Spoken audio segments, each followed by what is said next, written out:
This episode of The Squanch is brought to you by Hims. Go to forhims.com/squanch to get a trial month for just $5 today. What's up, everybody? Welcome to The Squanch, Wisecrack's Rick and Morty podcast. My name is Jared, and joined with me today, whatever, are the Squanchers. We got Ryan. Wubba wubba, what's up, everybody? And we got Alec. Praise be the head. Praise be the head. And today we're talking about one of the best episodes of Rick and Morty, Season 2, Episode 5, Get Schwifty. So, as always, let's get some first impressions. Ryan, tell me, what was it like revisiting this episode? It was a joy. Like you said, I really feel like this is finally the last A++ top shelf Rick and Morty episode that we haven't done. Yeah. So, for that, I'm very excited about it. I cracked up the whole way. I laughed the first time I saw it. And Principal Vagina has a very special place in my heart in this episode, done by my idol, my literal number one favorite media person in the world, Phil Hendry. Yeah, tell us a little bit about Phil Hendry, because I don't think a lot of people know who he is, which is a shame. Phil Hendry is this amazing kind of cult radio personality who... What his show is about 3 hours, and he has these wild guests on that come on, and about 10 minutes into their spots will usually say something obscene or offensive that kind of rails the conversation off the road, and then people call in and get in fights with them. But what they don't know is that Phil Hendry does the voices of all his guests.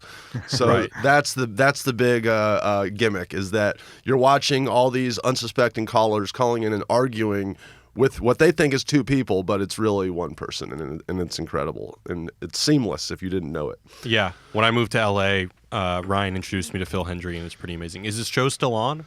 Unfortunately, it's on the internet now, which makes it way less not as fun, and they don't take as many callers and stuff. So Right. It's not as good now, but fortunately for you, there's thousands of hours literally in the archives to go back and listen to. You know, the 90s to about the 2006 era was the best. Yeah. Anyway, this episode's incredible, and it's got some of the best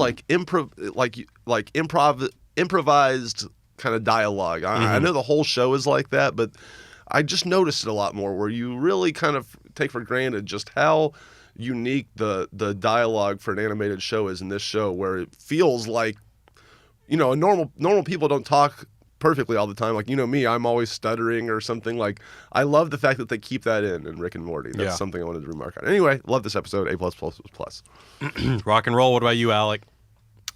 I think A- just on pure entertainment. It's also a great episode, but I'm tempted to go even higher, because if I really think about it, I think this episode is smart in ways that other episodes aren't, but we can get into that a little bit later. Yeah. Yeah, I think it's definitely a top shelf episode, one of the best. I think I like the Unity episode better, and there are other episodes that I like better. I mean, not me. There are a couple things I noticed during... First of all, awesome episode, hilarious. I think it's probably one of the episodes I've seen the most amount of times, so I find myself a little bit numb to a lot of the comedy because I remember it so well. This time, I noticed a kind of a strange subplot about like Morty not caring that has this kind of like half-baked development that, I mean, you know, if you're watching it just for pure comedy and you're focusing on the parts that work, which is like the potato head religion and the intergalactic reality show, it's the best.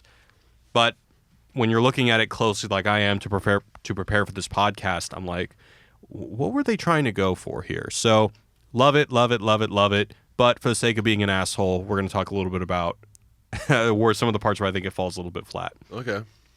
But anyway, let's go into a recap.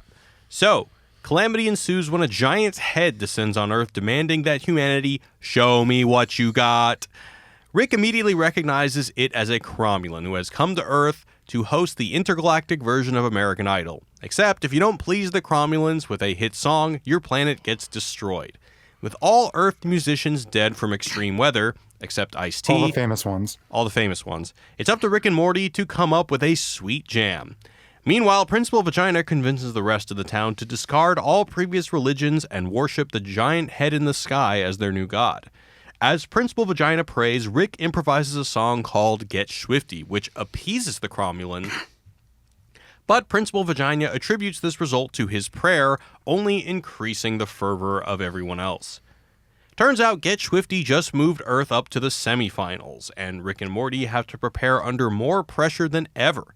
Meanwhile, Principal Vagina's cult has made a zealot out of Summer who begins to thrive in the Hedis community. Panicked that their world might be destroyed, Morty steals Rick's portal gun to find his parents, but gets lost and ultimately saved by Bird Person.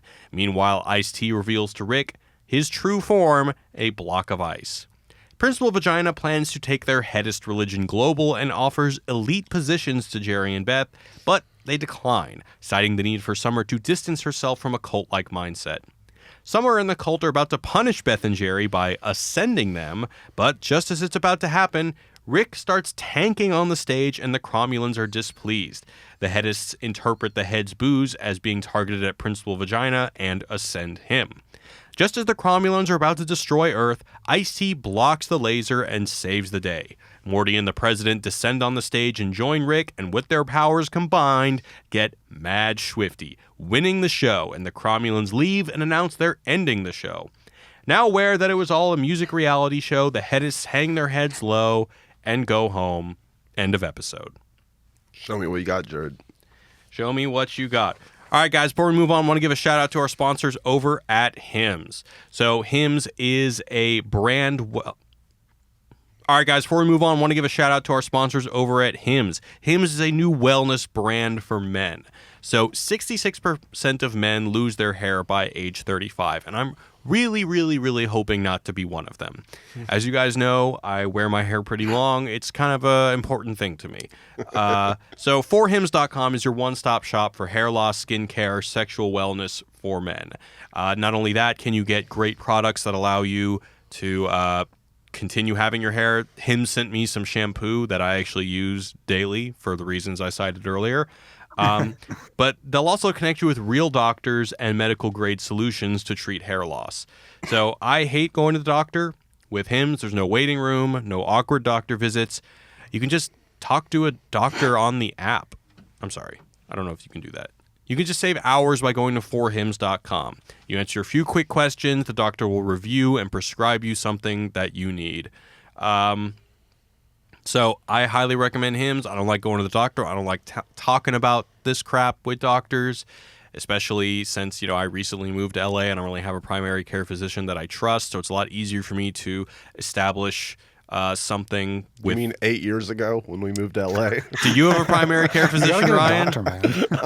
No, I don't. Exactly. I have a primary dentist. Well, that's another thing that Hims talks about is that, men our age are the least likely to go to the doctor. I hate going to the doctor. I never go to the doctor. So it's great that there's a service like that allows me to not have to deal with that. So... listeners of the Squanch will get a trial month for just $5 today while supplies last. You can go to the website for full details. This would normally cost hundreds of dollars and tons of hours if you went to a doctor or a pharmacy. So, guys, go to 4hims.com/squanch. That's FORHIMS.com/squanch for your month trial for just $5. And back to the show. All right, guys. So, first thing I want to talk about is I think what's probably just the smartest part of this episode is the kind of correlation causation thing that creates the very zealous community of Hedists. And more than anything of them, there is the great lines of when Principal Vagina is praying and the Cromulans are reacting to Rick's great performance of the initial Get Schwifty, and then Beth is like, maybe we don't know if there's actual cause and effect relationship there. So that's happening constantly through the show. Mm-hmm. But I really like how they do this in a couple really subtle ways too, that this correlation causation thing is actually present throughout other elements of the episode. So my favorite one is Rick's Snake Watch. Yeah, it's so good. It's so good. So at the beginning, he says, "Stay back, this watch turns people into snakes." And I think what's really interesting about this is, so first of all, some of the guards start rushing Rick when he shows up in the war room and he turns them into snakes. And then the president says, so Rick says, "You're going to want to put them on a giant speaker system in your sonic testing facility at Area 51. And then the kind of hot-headed general says, "How do you know about that?" And the president said, "For God's sakes, Nathan, the man turns people into snakes. He can use Google Maps." I love that. That's like, it's almost like Rick knew that stunt would cause the president to, trust him and believe in him initially. Yeah. And then, of course, at the end of the episode, once we've learned, just as the headists have, that, we may have been interpreting the head's booze as something that is reflective of things that we're doing.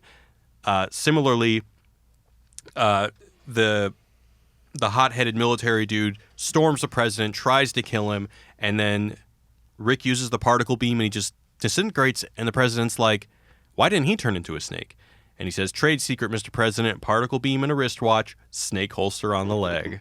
I love this man.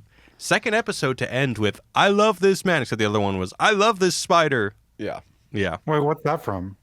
That's from Ryan's favorite episode, the Miniverse episode, when they have Spider Piece. Actually, I don't think it ends the episode, but it's one of the last lines of the episode. Gotcha. So there's that. I love how this whole thing, throughout the episode, they kind of poke fun at this idea that people can be, not necessarily, I guess, that people can be thwarted into believing things because they infer causation when there's perhaps only a correlation. But more than that, it really, I think, speaks to how people, they want to believe the most fantastic thing. Oh, yeah. Yeah.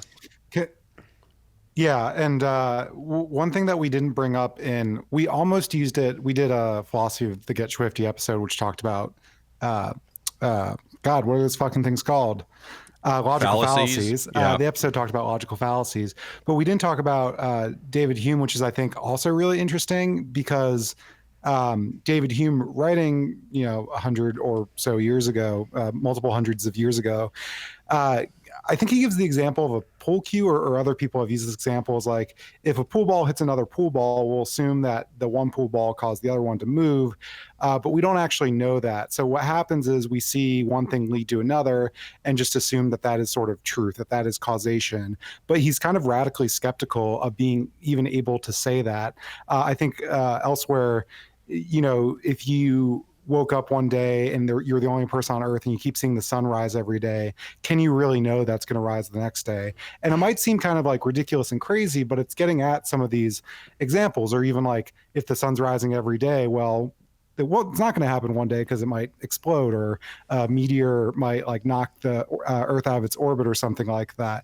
So I think like what this episode's doing is like getting into all these examples that might seem perfectly kind of rational to sort of put those pieces together, but are in fact not. And it's not just religion, it's also the president saying, "Do people just die when I say their name?" Yeah, that was the next one I was going to bring up. He's like, "Sir, Pharrell, Newman, Corgan, and the Dream Guy, they're all dead. What? How is that possible? Do people just die when I name them?" Yeah, so good. And to a normal person watching this episode go on, if they just heard those jokes, they don't really necessarily connect all of them. I feel like. I had to watch the episode at least 2 or 3 times. But it's so funny when you go back how dense the writing is. It's great. Yeah. Going back to the David Hume example though, why can't we know that a pool ball causes the other pool ball? Let me back how long ago he was writing. I think it was the 1800s. Hold on, I'm just Googling. Okay, so David Hume was writing in the 1700s, and sorry, let me just think about this. David Hume was writing in the 1700s, so that we thought, physics was becoming popular, science was becoming popular, and you can certainly run an experiment of like, oh, this pool ball hits this other pool ball and it moves, and this always happens. But I think what he's saying is like, we don't really understand the underlying causation. Like, we can't see it necessarily. Sure, we can come up with all these formulas and things, but perhaps there's something else that's causing it. And this isn't David Hume, but I was actually reading an article where this came up. Do you guys know about quantum entanglement? Heard the words before. Not really. It's like when two particles are sort of linked on some quantum level. So if one thing if one does one thing, so does the other. And it gets weird. It's called like spooky. It's called spooky something. If you like separate them, like a photon and another photon, let's say theoretically at opposite ends of the galaxy, if one does another thing, so will the other one, and that like breaks the speed of light. And the question for scientists is, oh, is it entanglement, or is it some other thing that we don't quite understand that's causing this? And I think, in my mind, the pool ball thing, or even the sun, sure, we can observe a thing over and over again, but do we always know that underlying thing going there? Now, obviously science is advanced, and I'm pretty confident about like the laws of physics, for instance, but it's interesting to think about like this radical skepticism to how we know things. Right. It's radical skepticism because you can't account for every element in play here, because there's going to be a lot of elements that we don't even know about. So, I mean, yeah, it's certainly reasonable. Like, obviously, if I was a betting man, I would guess that the pool ball is the thing that's making the other. I pool am ball a betting move. man. I will bet on that. Okay, but I mean, there are many things that are unknown and that could perhaps have an effect on what we're seeing that we're just unaware of, I guess. Maybe there's just a demon playing all these tricks on us, who every time we hit a pool ball is moving the other pool ball. Yeah, man. That's some fucking Descartes shit right there. It's a simulation glitch, dude. Yeah. Yeah. So another thing that we use this episode, one of our videos, to talk about is cosmic horror. And I think that this episode is probably the best embodiment of cosmic horror, because not only is cosmic horror, when we think about cosmic horror, like H.P. Lovecraft is the big pioneer of this, and it's basically horror that is horrific because there are these monstrosities or these antagonisms that are outside our ability to comprehend. And that could be A, because of their just very foreign alien nature, or B, it could be because of their size. Like a lot of the Cthulhu kind of monsters are just so large that it makes our planet just look like a little marble or something like that. Like in Men in Black 2. Yeah. But so not only does... It's Men in Black 1. Oh, is it Men in Black 1? Yeah. Okay, never mind. And 2 were in the locker room of like the alien gym. Okay, so same premise. Yeah, kind of, yeah. Yeah. So not only does it descend on Earth, it's huge, it brings the Earth to the edge of catastrophe, but it also just shatters everyone's beliefs. Like, the classic principal vagina life. He's like, I'm just going to come out and make this pitch. The old gods are dead. Fuck all existing religions. All hail the one true God, the giant head in the sky. Great line. And then he's like, but unless this, and he's pointing to his crucifix, can beat that, what have you done for me lately? So if you'll excuse me, I'm going to go out on the sidewalk, I'm dropping to my knees, and I'm pledging my eternal soul to the things that literally controls the fucking weather. So yeah, I think that like a lot of the things that Rick and Morty flirts with in other episodes, I think that this embodies it, because we have a force, a single alien entity that causes this disillusionment that we're constantly talking about in other episodes.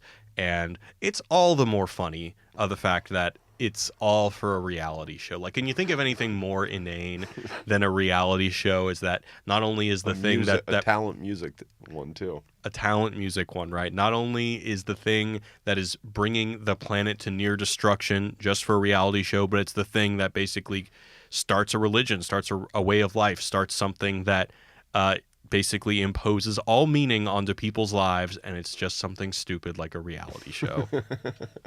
There's one every season. I love that line. Anything on that, Alec?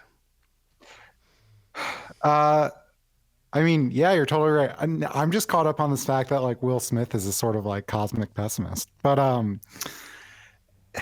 I think it's the best example of this. And if anyone's Will interested, Smith or Ice-T? What? Will Smith or Ice-T? Will Smith, the Men in Black, cosmic pessimist. Okay. But I was going to say, if anyone's interested in this, and we've talked about this in some of our episodes, but Eugene Thacker is a philosopher, writer. He wrote a book called In the Dust of This Planet, which sort of talks about cosmic horror and this pessimism. It's kind of this like cosmic nihilism where because we're so insignificant in the universe, because we're, tiny little specks of dust, like who gives a shit? And I think Rick and Morty with the Cromulons definitely reflects on it, and also in other things as well in the show. another causation moment is same with Principal Vagina's story arc is when they disqualify Principal Vagina. Remember, like all the rest of the church takes that as wait, Principal Vagina is disqualified. Right, and Principal Vagina's like, hey, only I can interpret the will of the head. Yeah, and I just love how this is definitely one of the most atheistic Rick and Morty episodes. And are we to believe that Principal Vagina is a complete opportunist? Oh yeah, because I mean, because he's claiming to talk to them, right? Because he's got like the little stick satellite thing that's like put together with duct tape and looks super janky. Well, and it's most embodied with the because of the cyclical, like it starts with the church trying to raise money for their organ, and then they have it's a good point. The 3 tiers of like if you're on our top tier, you'll get our VIP family pass, right? And then at the end, it's like Principal Vagina. He wants to take it global. Yeah, he wants to take it global and do the same shit. Yeah, right. Why did you guys think that the part where Beth and Jerry decline the offer? How did that ring true to you guys? Yeah, it was a really actually good performance too, because you think that they're going to take it, and then in 1 second they go, "Oh no, we don't want to do this." Yeah, I guess for me it's like the reasoning. It's like, twist. All right, so I can believe that maybe they'll turn down like the great job offers or whatever, but they say that what is it that they say? They say that Summer's doing great and everything, but it has to be her. It can't be this. But they want to make her then like the heads of the church and that they hate. And they don't believe in. So, they're taking a stand. But that's not what they cite. They cite the fact that look, Summer is thriving, she's making progress, but it has to be her, not something imposed on her by religion. And I feel like, but like, what is the real, I mean, maybe I'm probably overthinking it here, but I'm just like, what is the real Summer? Like right now, like before the headist religion, Summer was acting based out of trying to be cool at school. Like that's all she ever cares about is being popular. So if it's not the social pressures of a religious institution, it's the social pressures of high school. No, so but what's really the difference? One is school, one is a cult that's brainwashed her into being automaton. One is just a state-sponsored cult. You would much rather have your kid at a state-sponsored cult than just because it's a larger cult. No, it's the other one is more crazy. I'm mostly fucking with you, but yeah, that's why. Let's just say it was like a small, like not that bad cult, like no suicide at the end. If you could put your kid in that cult or to like hang out with popular kids. I mean, what would you popular kids? What would you do if there were heads populating the sky that control the weather, and you just happen I get to my fucking knees and pray? Well, that's what I'm saying. You just happen to live in a community where this guy started a religion that seems to have, more empirical evidence than most religions do. But they don't. I would be able to see through their causation. Ryan. All I'm saying is that there's a religion that worships this sentient being in the sky that we all see that seemingly can destroy us at any moment, and he offers you to get in on the ground floor. I mean, that is an easy religion to market. But here's the thing, though, is that it would have to be more than I just heard, I heard this one guy this one time the head answered him. I would have to sit there and look at it and see him talk to the head, communicate with him, and then if I saw it with my own eyes, then I would believe. So you're saying you would start your own competing headist religion? No, I would only join the religion. You said yourself that you would drop to your knees and pray to the head. Only because it would scare me. Right. I want to do what it wants me to do. Right. It can kill me. Right. Right. I wouldn't be starting a religion. I'm just trying to be a loyal, faithful, loyal, faithful person here on earth. Faithful, it sounds like a religion to me. Yeah, I know. Well, it's a religion of one, just of trying not to die. All I'm saying is that it sounds like a good opportunity. It just seems like, assuming the heads didn't leave, I think headism would grow quickly. But what's the point of being in headism? What do you get out of it? Not angering the gods. Not angering the gods. I mean, I guess not getting the practical use of a religion. Yeah, the practical use of religion is it gives you community, it gives you purpose, it gives you. No, but the practical use of this community would be that I don't get put on balloons and murdered by my fellow neighbors. That'd be the only reason I would join that religion, right? But also, like, you could think the heads would target you and like open a sinkhole while you're playing golf or something. What would you do, Alec? Before I answer, This is a question to all of our listeners of faith, no matter what the faith. If there were giant floating heads in the sky that were causing disasters, would you consider this like a Job situation, like God is testing your faith, or whoever you worship, or would you be like, fuck that, I'm gonna go worship this new head thing? I'm curious. Like, I honestly want to know. I would be down to back to square one, being like, all right, I don't know what's going on anymore. I still don't. But I mean, like, I would trust the giant head basically. If it I guess I wouldn't go straight to worshiping. Like, if that's what the head requested, then I'm not going to worship it. But, right. I mean, I want to praise it. I don't think I would worship it. I would think like, oh, these are aliens and we're all dead. I wanted to make it feel good. Yeah, I mean, it said, "Show me what you got." I don't know. I would immediately assume that they want a hit song, but I also don't immediately assume they would want us to show them what we got by creating an organized religion. Well, it's interesting. Our Twitch streams. It's interesting you said that, because the only reason the Pentagon and everyone knew to get a song together was because Rick knew this. How do all the other planets / contestants know? If everyone just has the information. Show me what you got. How did they get a band together? Well, maybe it's just well known. We can assume that these other civilizations are probably more advanced, more aware of intergalactic species. Good point. You're probably totally right. I mean, I guess. I know. But I love it how we can assume that the other civilizations that have those kind of weird sounding songs, like they probably had to like create their first song ever. Like they had to think of, like they had to like, oh shit, music. That's something we have to figure out. We have to introduce this to our people and come up with a song. So anyway, all right, let's talk about the whole caring subplot. So this is actually present in a couple of things. So at first, Morty doesn't want to sing with Rick. This is before the first time that they sing Get Schwifty. He wants to cut their losses, save his family, and portal gun out of there. Kind of doing, I guess, the same thing that they did with Rick Potion number 9. And Rick says good music comes when people are relaxed. And then this kind of subplot continues when Morty's freaking out in the recording studio. And Rick and Ice-T are just chilling, and Morty's like, can you guys take it less easy? And Rick says, genius happens in the moment, Morty. And then we see this later with Ice-T, because Ice-T says he was frozen and exiled to the cosmos for not caring about anything. So then when Morty is in Bird Person's house, and one of my favorite jokes is when Bird Person says, I don't know what humans eat. And then Tammy comes up and she goes, you know what this human eats? Bird dick. Tammy and Bird Person is one of my favorite jokes. It kind of sucks that because of the end of season 2, they had to put that joke to rest, but what are you going to do? But I hope like Phoenix Person and Tammy, like there's I hope a good dynamic comes back. Yeah, but now that Tammy is a narc and like an alien, I guess, of some sort, or maybe he still or at loves least an her as alien an arc. spy. Yeah, it's not as fun to me that it's just some high school girl who fell in love with a bird person from another planet.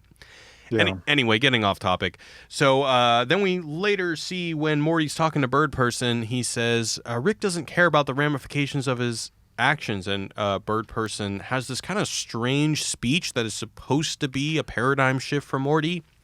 So Morty says, Bird Person, you always stick up for Rick, but he doesn't care about anyone from himself. He doesn't think about the consequences of anything he does. And then Bird Person says, and as a result, he has the power to save or destroy entire worlds. And he is the reason you and I know each other and the reason why I'm alive at all, which is not entirely clear. And then he's looking at these images on the screen and, images. He's got like some pictures on his wall, and Morty says, who's that? Who's that baby? Which he never answers. And then Bird Person says, Morty, suppose you could retrieve your family from Earth but had to abandon Rick.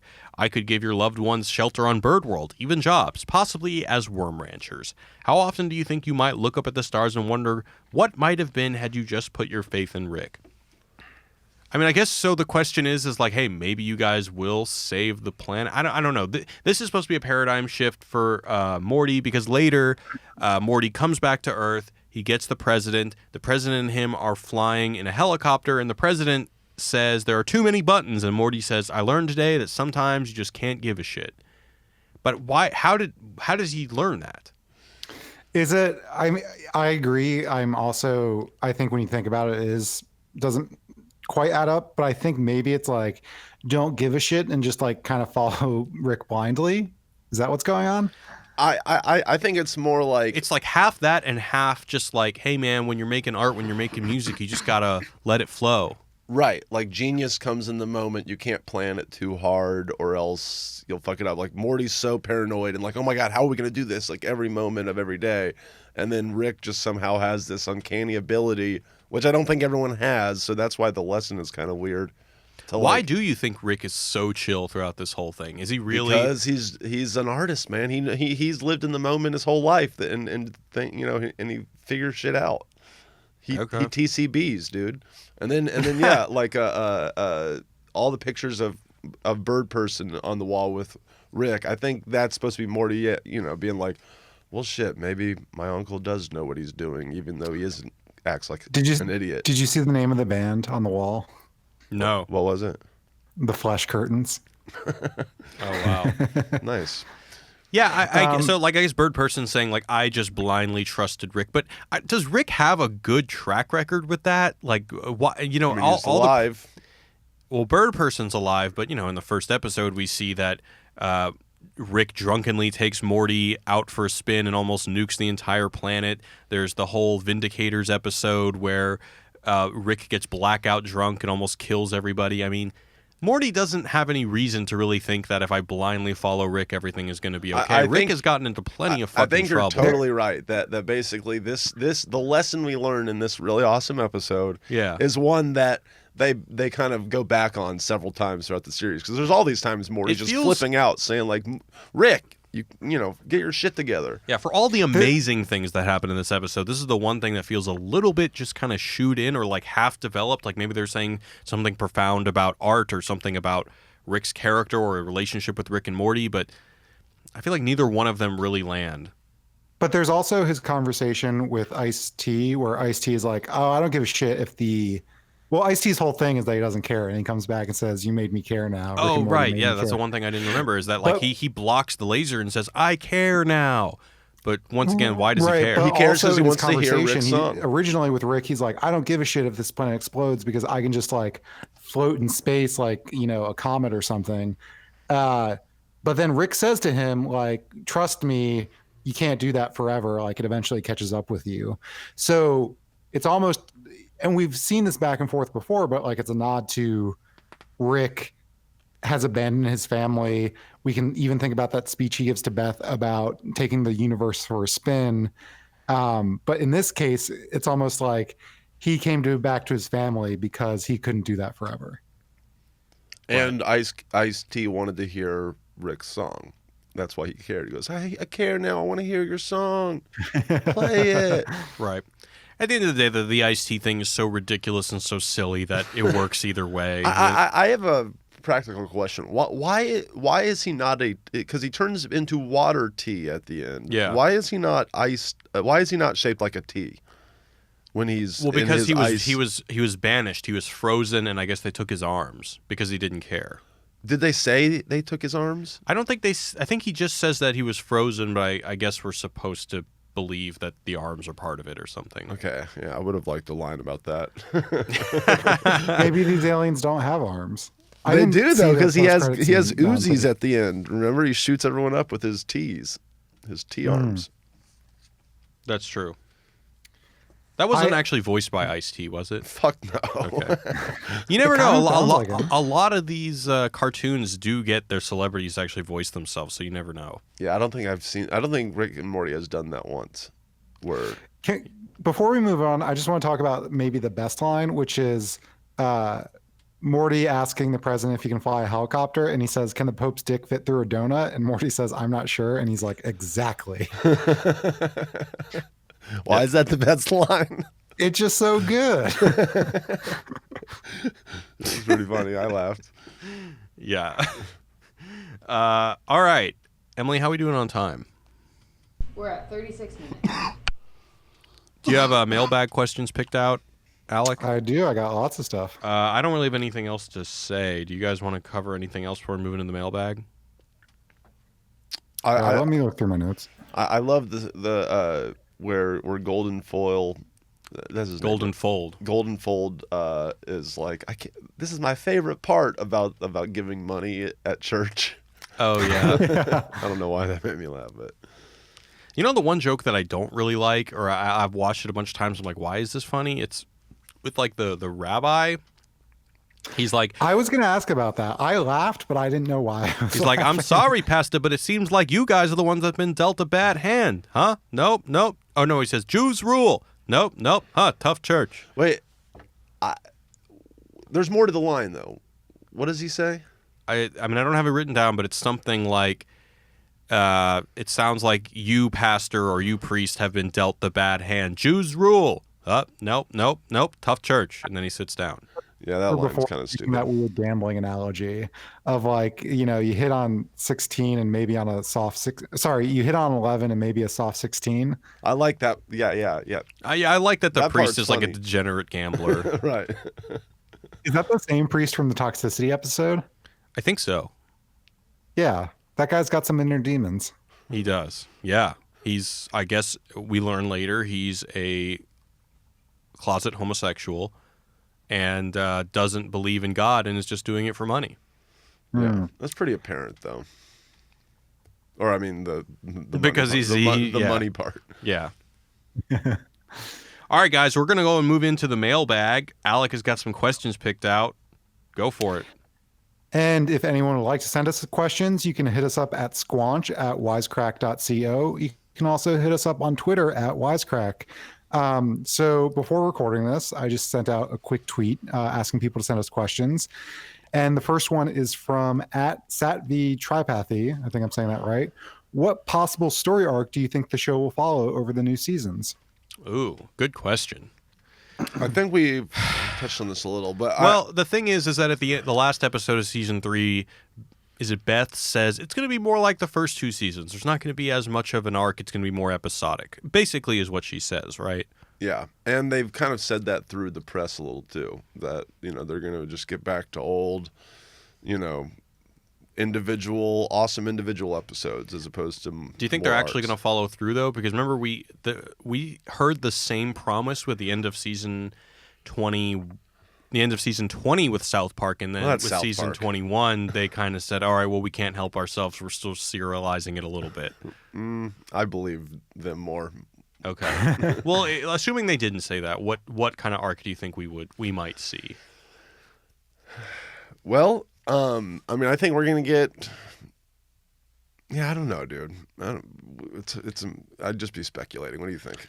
I think that we're going to see more arcs about Summer and Morty's school life. Okay. Yeah. Interesting. Maybe something long-term happens with Jessica. Maybe one of Rick's experiments has a long-term effect on how the high school is affected. I think we're going to see some stuff like that.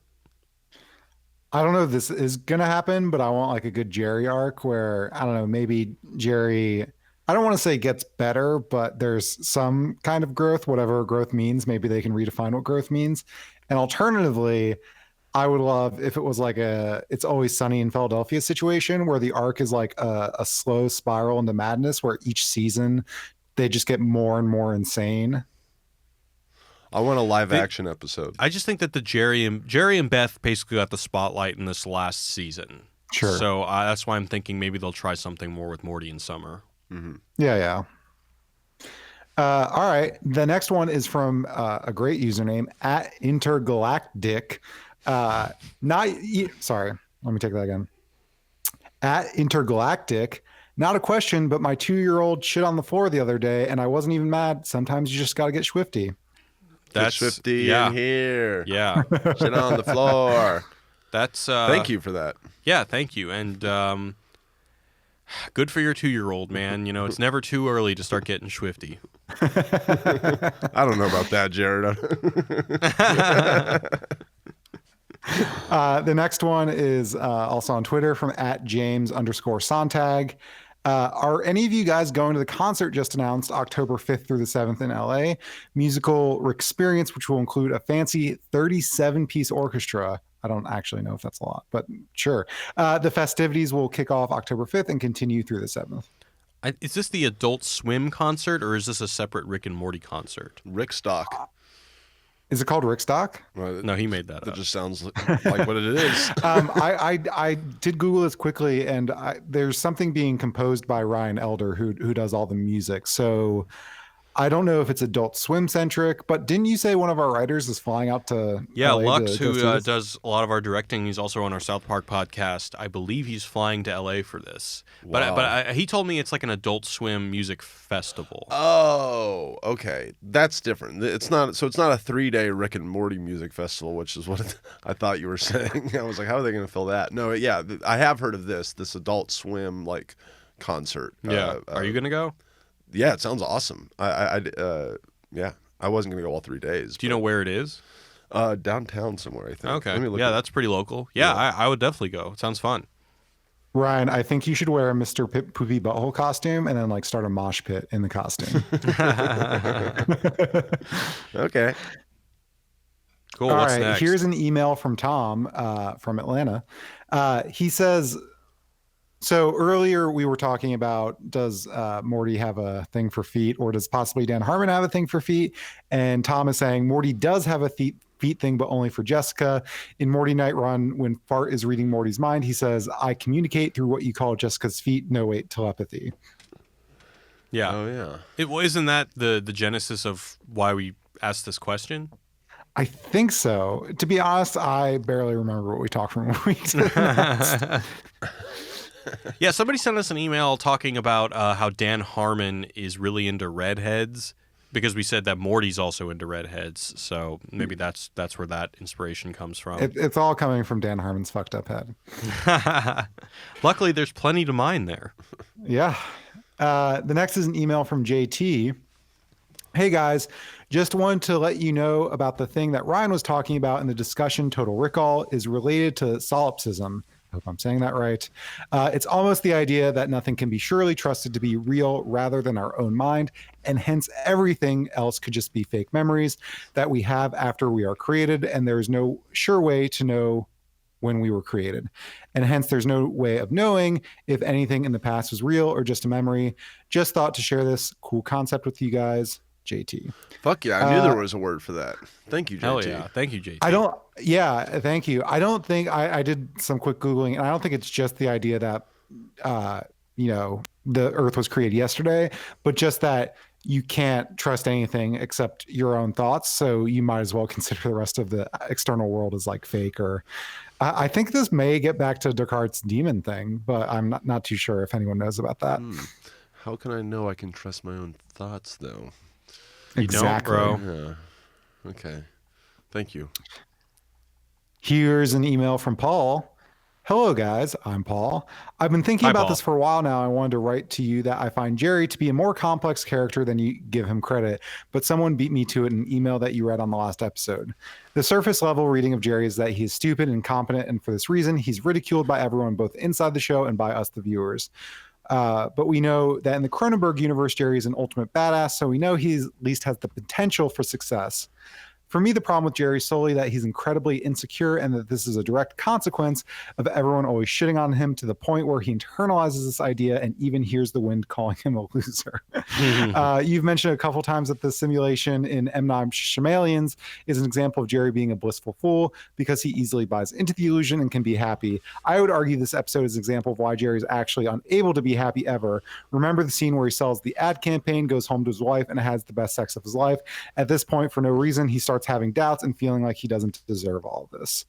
The most character-defining moment quote from him is when he is talking to Doofus Rick after he said he's the worst Rick, and Jerry says, according to who, other versions of yourself. If there's anything I've learned in life, it's that you can't listen to yourself.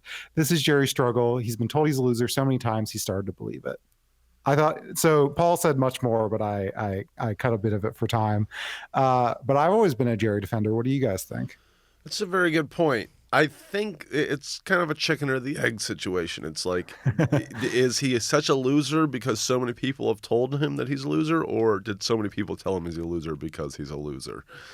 And the best evidence is the fact that he's a badass on that one planet, which has always struck me as weird. Like, it's like, where the fuck did that come from? But I think necessity is the, when a man gets a shotgun and has to save his wife from an alien Right. That changes a man. Exactly. Yeah. So Yeah. I think that's more of a human nature comment than anything. Like anyone under those conditions will have to. Well, I man don't up. know about anyone. Like, I think most people would have just died or something. Well, the good point. But yeah, you either have to man up and become a fucking shotgun hunting badass or die.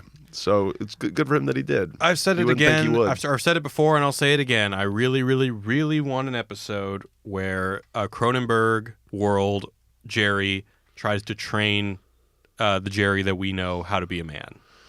That would be so good. I want an episode where it's like kind of like that Johnny Depp Transcendence movie where someone gets like You're the only one who's seen it. well, okay, it's like where someone gets put into the singularity, right, and becomes like the artificial intelligence of like a whole world. Okay. Well, but that like it's Jerry though, so like Jerry becomes the artificial intelligence that brings the singularity on, and becomes smarter than Rick, and then like. Is all powerful for a moment. Wow. That's kind of a plot it's not quite that, but there's a similar plot in the comics where I think it's the doofus Rick world. There's a really smart Jerry who runs the world and is like an actual bona fide nemesis to Rick. Yes. Okay. That's a great arc. I mean, I haven't read it, but that sounds super interesting. I would watch that / read that. Yeah.